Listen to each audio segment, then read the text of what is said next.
Ce que je vais te raconter dans cette vidéo, ça va littéralement te faire gagner des années avec ton business. J'ai décidé de te révéler les pires erreurs que j'ai commises depuis que je me suis lancée dans l'univers magique du business en ligne et les leçons que j'en ai tirées. Mon objectif avec cette vidéo, c'est de te faire économiser du temps, de l'argent et de la prise de tête. Alors reste bien jusqu'à la fin, prends des notes et surtout laisse un petit j'aime pour me montrer ton soutien parce que je pense qu'après t'avoir révélé tout ça, je vais en avoir bien besoin. Bon, je vais pas te mentir, cette première erreur, j'y suis allée à fond. Tu sais, ce moment où tu te dis, ok, je vais me lancer sérieusement dans le business en ligne, donc il me faut absolument une nouvelle caméra, une ring light et du matériel de professionnel. Et bim, panier Amazon, 1500 balles de matos. Et bien sûr, tout ça sans avoir gagné encore un centime. Spoiler alerte, j'ai utilisé environ 20% de ce que j'avais acheté au départ. Le reste, soit ça a terminé au fond d'un tiroir, ou soit ça a fini sur la Facebook Marketplace. J'étais persuadée que j'avais besoin de tous ces trucs pour trouver des clients, alors qu'en vérité, ce qu'il me fallait, c'était juste de me lancer et de communiquer simplement sur mes offres avec ce que j'avais sous la main. Et tu sais quoi? En vrai, plus de matériel, c'est aussi plus de complications. Des câbles, des mises à jour, sans compter le temps qu'il faut aussi pour apprendre à maîtriser ce matériel. Bref, plus de temps, plus de dépenses et plus de charge mentale. Ce que j'ai compris un peu trop tard, c'est que c'est pas l'objectif de ta caméra qui va faire ou non que tu vas réussir à vendre ton offre. Crois-moi, ton audience s'en fout de savoir avec quoi t'as filmé ta vidéo, tant que tu lui apportes quelque chose de vraiment utile. Dernièrement, j'ai essayé de revenir à l'essentiel et maintenant je filme mes vidéos à l'iPhone. Cette vidéo que tu es en train de regarder, elle est filmée avec un iPhone et d'ailleurs la dernière vidéo que j'ai sortie a été aussi filmée comme ça et c'est celle qui a le plus performé depuis les 10 ou 15 dernières vidéos que j'ai publiées sur ma chaîne. D'ailleurs, je te la remets à quelque part sur l'écran si jamais tu as envie d'aller la voir juste après.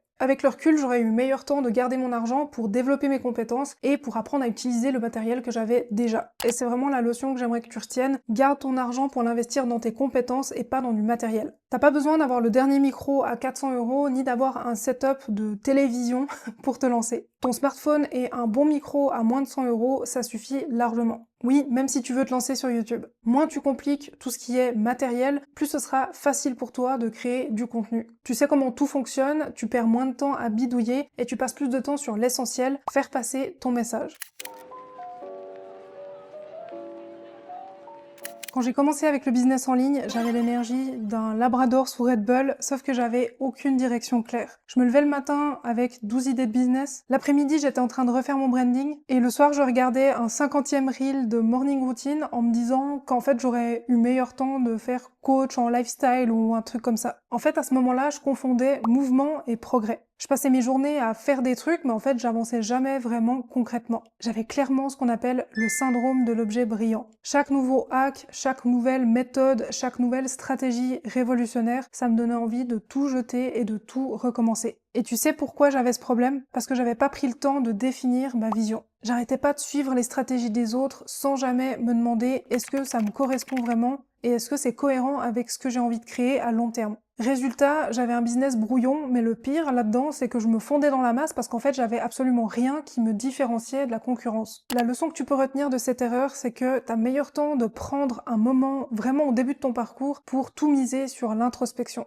Demande-toi pourquoi tu fais ça, où tu veux aller et à quoi ressemble ton business idéal. Et une fois que tu as cette vision, choisis un cap et tiens bon pendant au moins 3 mois. C'est la durée minimum pour que tu puisses sentir si tu es sur le bon chemin, mais aussi pour voir si ce que tu fais, ça fonctionne. Bien sûr, tu pourras toujours changer plus tard en cours de route, mais si tu changes toutes les 2 semaines de stratégie, ton business va jamais pouvoir prendre racine. C'est un peu comme si tu voulais faire pousser une plante, mais que en fait tu changes le pot tous les 2 jours. Juste, ça marche pas. Alors celle-là, elle est directement sponsorisée par mon TDAH. Tu vois ce moment où t'as plein d'idées hyper excitantes et tu te dis « Ah, j'aimerais trop lancer un podcast. Et si je crée une formation sur ce sujet aussi? Et aussi une newsletter? Et pourquoi pas un compte Instagram pour parler d'un autre sujet rien à voir ?» Et d'un seul coup, tu sais pas comment, mais tu te retrouves avec 5 projets à moitié entamés, aucun terminé et avec une charge mentale XXL. Ce que j'ai appris, c'est qu'avoir de l'énergie à revendre, ça peut être un vrai super pouvoir. Mais à condition d'apprendre à le maîtriser. Parce que la vérité, c'est que plus tu t'éparpilles, plus tu ralentis, et plus tu ralentis, plus tu doutes, et plus tu doutes, plus tu procrastines. Et un jour, j'ai compris un truc et j'ai pris une claque. Si tu te concentres sur un seul projet pendant 12 mois, dans un an, t'as un projet qui tourne. Si tu bosses sur 4 projets en même temps, dans un an, t'en as toujours 4 inachevés et un burn-out. Le focus, c'est pas juste un mot à la mode et surtout, c'est pas juste une question de productivité, c'est vraiment une question de survie. Tu l'auras compris, la leçon à retenir là-dedans, c'est un projet à la fois. même si c'est dur et même si t'as 1000 idées à la seconde. Tu peux les noter, tu peux les garder dans un coin, tu peux les prioriser pour la suite, mais surtout, ne les lance pas tous en même temps. Laisse un like si toi aussi t'es du genre à jongler tous les jours avec 46 onglets ouverts dans ton cerveau, juste histoire que je sache que je suis pas la seule. Alors là, on entre dans le cycle infernal du « ça commence à marcher, donc j'arrête ». Oui, t'as bien entendu. À chaque fois que j'ai lancé un projet et que je commençais à voir des vrais résultats, donc des ventes, des gens qui me disaient qu'ils étaient contents, des clients qui entraient dans mes programmes ou qui prenaient mes produits, à chaque fois qu'il y a eu ce moment, j'arrêtais et j'avais envie de passer à autre chose. Parce que dans ma tête, j'étais en mode « ok, c'est bon, j'ai prouvé que ça marche, maintenant, next ». Et franchement, pendant longtemps, j'ai cru que c'était un problème de discipline, que j'étais instable, que je manquais de persévérance et que j'allais jamais au bout des choses. Mais la vérité, c'est que je me forçais à fonctionner comme quelqu'un que j'étais pas. En creusant un peu tout ça, j'ai compris un truc essentiel sur moi-même. En fait, je suis quelqu'un qui vit pour l'énergie des débuts. Si ça avait été un problème de discipline, j'aurais pas été capable de faire autant de vidéos sur ma chaîne YouTube ou de lancer autant de produits, de faire autant de ventes. C'est pas un problème de discipline en fait. C'est juste que j'adore ce moment dans les projets où tout est possible, où tu brainstorms, où tu viens avec plein d'idées, où tu mets les choses en place et où t'as le cœur qui bat vite parce que tu te dis que t'es en train de faire un truc de fou et que ce que tu fais, ça va marcher, ça va être trop bien. Et une fois que tout est en place et une fois que ça tourne, juste moi j'ai envie de passer à un nouveau projet pour retrouver justement cette énergie des débuts. C'est pas que je fuis un truc, c'est pas que je suis paresseuse, c'est juste que c'est ma nature. Et dans un monde qui te pousse à trouver ton domaine, à devenir spécialiste d'un truc, à trouver ta niche, moi j'ai eu énormément de peine en fait à me retrouver dans toutes ces choses-là, à rentrer dans une case, et je me suis souvent sentie à côté de la plaque. Donc ce que j'ai fait, c'est que je suis partie de moi et de vraiment ma nature, et le fait que j'aime, moi, vraiment être dans l'énergie des débuts, et je me suis dit comment je peux trouver un business qui me permet de rester dans cette énergie, sans pour autant changer à chaque fois de modèle, ou changer de projet, et sans m'éparpiller. C'est exactement comme ça que je me suis retrouvée à faire ce que je fais aujourd'hui et que je fais depuis maintenant bientôt 2 ans. Aider les esprits libres et créatifs à transformer ce qui les fait vibrer en un business en ligne qui soit vraiment au service de leur liberté et qui leur permette de vivre et travailler selon leurs propres termes. Et finalement, ce projet, il est parfait pour moi parce qu'à chaque nouvelle personne que j'accompagne, en fait, c'est à chaque fois un nouveau départ et on lance vraiment un nouveau projet. Ça me permet de rester dans cette énergie du renouveau, mais en ayant un cadre stable et aussi en ayant une vraie vision à long terme. La leçon là-dedans, c'est que c'est pas à toi de changer de nature pour faire rentrer ton business dans une case. C'est à ton business de s'adapter à toi. Et quand tu crées un système autour de ta nature profonde et qui respecte vraiment ton énergie, tu gagnes en constance parce que simplement t'as plus besoin de te battre avec toi-même pour avancer. Au début, j'étais persuadée que pour mériter ma réussite, mon chemin, il devait être chiant, il devait être dur, il fallait que je comprenne tout toute seule, qu'il fallait que je galère. Parce que dans ma tête, c'était ça, être une vraie entrepreneuse. Et puis en plus, j'avais peur de déranger, j'avais peur d'investir pour rien, j'avais peur de me rater, j'avais peur d'avoir l'air nulle. Le résultat, c'est que j'ai passé des semaines à bidouiller des trucs techniques que j'aurais pu déléguer en 2 heures. J'ai perdu des mois à chercher des réponses sur Google au lieu de les poser à une personne qui avait déjà traversé ce que je vivais. Et encore pire, j'ai mis des années à avancer sur des choses que j'aurais pu débloquer en quelques semaines si j'avais eu les bons conseils. Aujourd'hui, j'ai compris que la vraie indépendance, c'est pas de savoir tout faire tout seul ou toute seule. C'est surtout de savoir quand demander de l'aide. Parce que si jamais tu vas pas gagner une médaille si tu galères en chemin, il n'y a pas une médaille du mérite au bout du compte. Si tu termines en burn-out, tu termines juste en burn-out. Tu gagnes rien en fait. Un des investissements les plus rentables que tu peux faire dans ton business, au-delà de développer tes compétences, c'est de prendre un bon mentor. Quelqu'un qui a déjà fait le chemin et qui va pouvoir te faire comprendre le move de 1% qui va te permettre de changer un petit peu de trajectoire pour atteindre ton objectif. La leçon que tu peux retenir, c'est que si tu as envie de gagner du temps, d'économiser ton énergie mentale, d'avancer plus vite et plus sereinement, entoure-toi. Prends un ou une mentor ou forme-toi avec quelqu'un qui est déjà passé par là. Alors fais-moi plaisir, rappelle-toi que t'as pas besoin de mériter ton succès par la souffrance. Tu peux choisir la voie du soutien et la voie douce, le raccourci, et c'est tout aussi badass. Et si t'as envie que je t'accompagne personnellement pour lancer et développer ton business, je te laisse le lien vers mon accompagnement dans la barre de description juste au-dessous de la vidéo.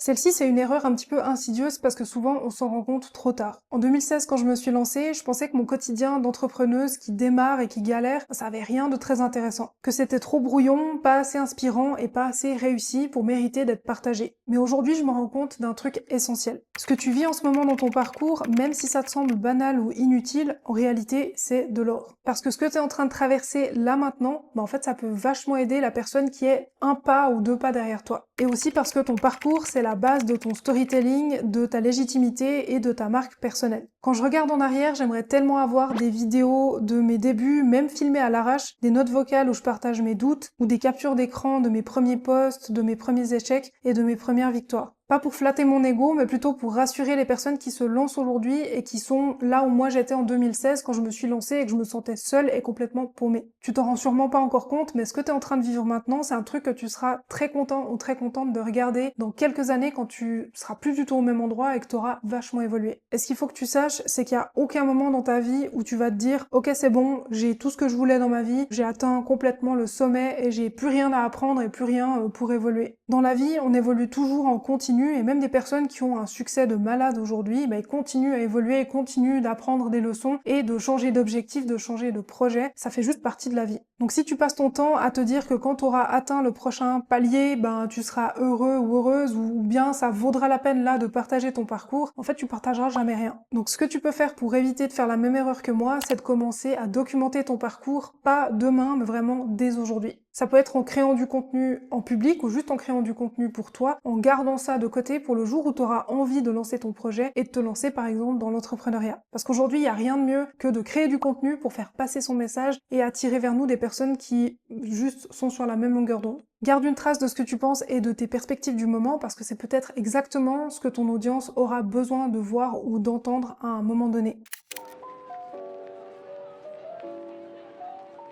Tu veux que je te dise la vérité? Le meilleur moyen de te dégoûter de ton business, c'est essayer de calquer ta stratégie sur celle des autres. Pendant longtemps, je me suis dit, si ça marche pour lui, il faut que je fasse pareil. Si elle a percé sur Instagram, faut que je fasse pareil. Si tout le monde dit qu'il faut poster ce type de contenu, il faut que je fasse pareil. Et à force de tout le temps courir pour pouvoir coller aux dernières tendances, j'ai fini par me perdre avec un business qui me ressemblait plus. Et je te jure, ça s'est vu direct dans mes résultats. J'attirais pas les bonnes personnes avec mes contenus, mon énergie, elle était juste en chute libre. Et surtout, je doutais de tout et tout le temps. Parce que j'avais oublié un truc fondamental. Le business en ligne, c'est pas une recette de cuisine. Tu peux pas juste suivre un tuto sur YouTube et espérer que ça prenne. Ça fonctionne seulement quand tu te connectes à ta manière naturelle d'être, de vendre et de créer. Pas quand tu récites des scripts qui sonnent pas du tout comme toi. Pas quand tu te forces à poster tous les jours sur un réseau qui t'ennuie. Ce qu'il faut que tu retiennes, c'est que t'as pas besoin d'avoir une stratégie parfaite et t'as surtout pas besoin de copier les stratégies des autres gens. En fait, ce qu'il faut, c'est simplement t'exprimer à ta manière et avoir une stratégie qui est construite autour de toi et pas l'inverse. Parce que ton business, c'est censé être un outil pour t'épanouir et pour évoluer et pas une cage dorée. Donc même si, bien sûr, il y a des stratégies qui fonctionnent, bien sûr, il y a des stratégies qui sont super utilisées par beaucoup de gens, c'est pas parce que c'est beaucoup utilisé et que ça marche que ça va te rendre heureux ou heureuse de les intégrer dans ton business. Bien sûr, tu peux t'inspirer des autres, mais à un moment donné, il faut te poser la question qui change tout.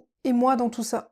Maintenant, la grande question, c'est est-ce que je regrette vraiment ces erreurs? En réalité, pour être honnête avec toi, pas vraiment. Plutôt que des regrets, en fait, ces erreurs, elles représentent des checkpoints dans mon parcours. Des checkpoints qui, en plus de m'avoir fait évoluer, m'ont permis de changer de trajectoire quand j'en avais besoin. Ce parcours et ces obstacles, ils m'ont permis de vraiment comprendre le sens de la phrase « on ne regrette pas ce qu'on a fait, mais plutôt ce qu'on n'a pas fait ». En vrai, ça n'a pas tellement de sens de regretter ce genre d'erreur parce que sans elles, on ne serait pas la personne qu'on est devenue aujourd'hui. Faire des erreurs, c'est d'abord prendre des risques et se donner l'opportunité d'évoluer. Et au fond, peut-être que c'est ce qui se rapproche le plus du sens de la vie. Alors essaye de pas trop t'en vouloir pour tes erreurs, même si des fois, c'est pas facile. Sur le moment, comme tout le monde, je suis sûre que t'as fait de ton mieux. Fais en sorte d'en tirer les leçons que tu peux et de les utiliser pour avancer. J'espère que cette vidéo t'a plu, j'ai été super contente de partager ça avec toi. Si tu t'es reconnu dans quoi que ce soit dans cette vidéo, n'hésite pas à me le dire en commentaire. N'oublie pas de t'abonner pour pas rater les prochaines vidéos, de laisser un petit like pour la force, et je te dis à bientôt.